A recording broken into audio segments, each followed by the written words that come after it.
పక్కన పొలాలు ఉన్నాయండి మా స్కూల్ పక్కన. ఆ నీళ్ళు ఎలా గట్టు కొంచెమే ఉంటాయి కదా లోతు, అక్కడికి రంగుకాయలతో పడవలు చేసేది, వాటిని వదిలించేది, ఇలాంటివన్నీ కూడా నేను చేయడం జరుగుతుంది అనమాట. ఈ పాఠంలో వచ్చిన ఈ విషయాలన్నింటినీ కూడా నో బ్యాడ్ రోజు మనం ఉపయోగించుకోవచ్చు. మరి తర్వాత ఏం చూడండి, కింది గళ్ళలో అక్షరాలు చెప్పండి. కింది గళ్ళలో అక్షరాలు చెప్పండి.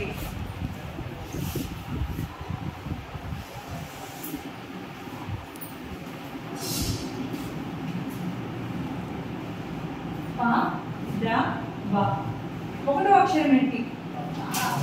రెండో అక్షరం ఏంటి? మూడో అక్షరం ఏంటి? 1, 2, 3 అక్షరాలు కలిపి చదవండి.